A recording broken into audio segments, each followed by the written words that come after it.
Guys, you have to wake up. You have to wake up and start thinking differently.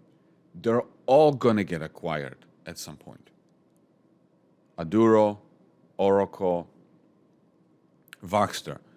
They're all going to get acquired at some point. Okay?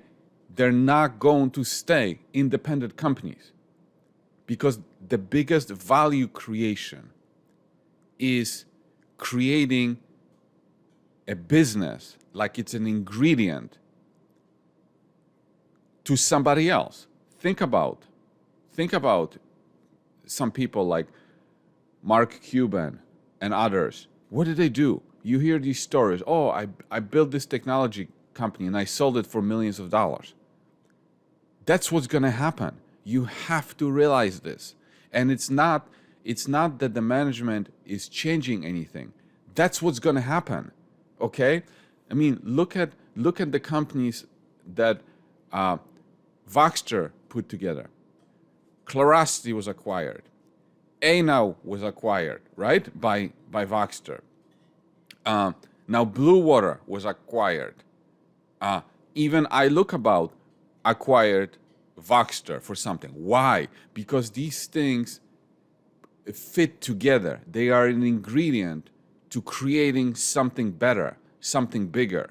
Okay? When you have a business that is serving a particular segment or particular clients, and they see some other technology out there that can improve what they have already, they're going to get this. They're going to acquire it. And you looking at this other company, it might not make sense to you. Why did they pay so much for it? Because it's improving the existing business that they have. It's synergetic to something else. They paid like a lot of money for Anow.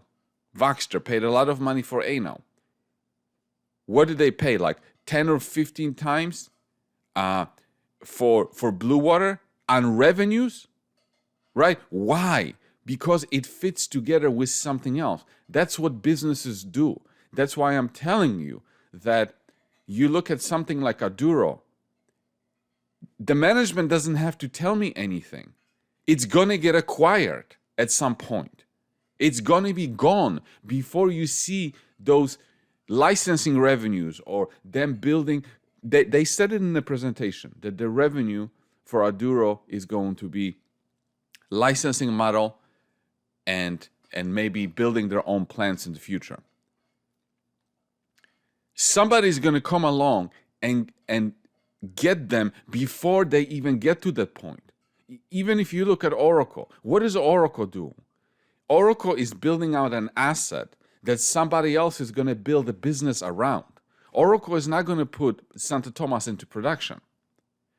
They're showing somebody else what Santo Tomas as an ingredient can do to build their business, right? So Santo Tomas is going to be a multi-billion-dollar producer of copper. That's what they're showing. They're showing the economics. And then somebody with big money is going to come in and acquire it for some amount of money as an ingredient to create a business out of it. The same thing is going to happen with Aduro, in my opinion. It's like an asset that somebody is going to build a business around. Of course, Aduro is going to be able, if they wanted to stay independent, they can build this business around it. But in my opinion, I don't think that's going to happen.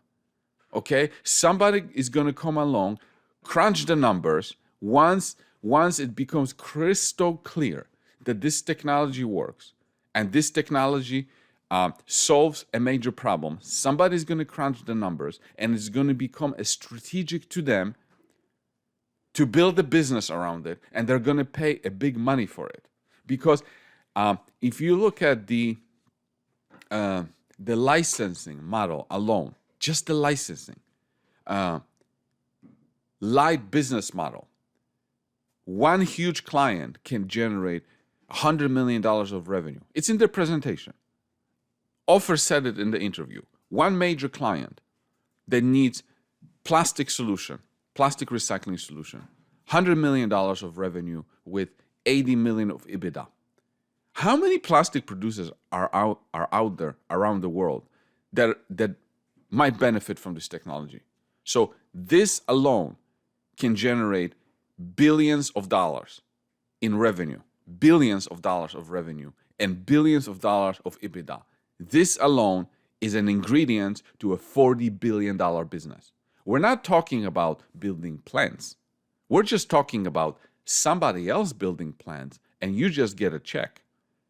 But somebody with capital, like major oil companies, with capital, and I'm talking billions of dollars of capital, they can get a licensing, but they can also build plants around the world.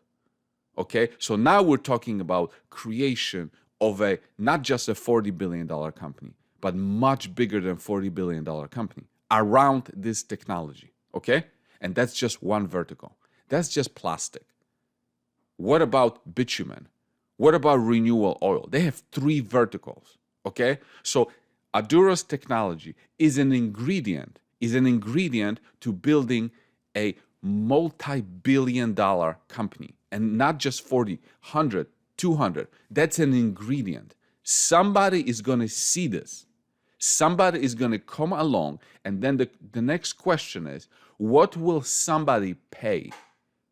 What would you pay for a company that allows you to build $100 billion business around it? What would you pay for it? That's how you have to think about it. You have to get out of this stupid retail mindset, okay? That, the stock is this and doesn't have revenues yet, blah, blah, blah, blah. And if it doesn't have revenues today, doesn't have EBITDA today, it's not worth anything. That's not how business people work. Business people, entrepreneurs, they build businesses and they need ingredients to build businesses. Aduro is an ingredient to a huge business, to a huge solution to a major problem. Okay? And not only this, like it has this prestige. It has this prestige. You know, the chemists that are working for Aduro, they're extremely proud of what they created.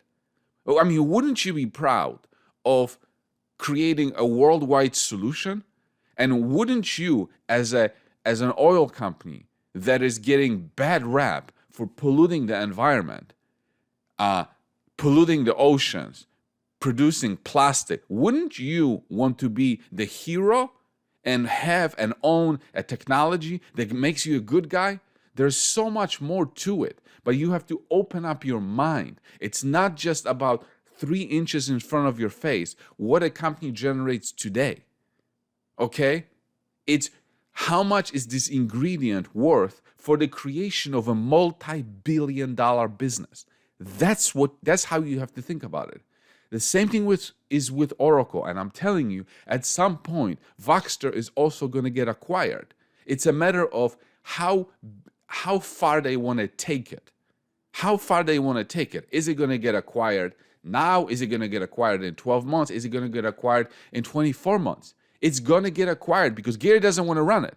And maybe at some point, probably a first step, what's going to happen after Gary stabilizes everything, he's going to hire a full-time CEO to run it. Because building a business versus running a business are completely different things. But he doesn't want to run it. He doesn't want to run it. He doesn't want to be a CEO. He's a company builder. So change the way you think. Open up your eyes. In my opinion, that's the end game for most of these companies.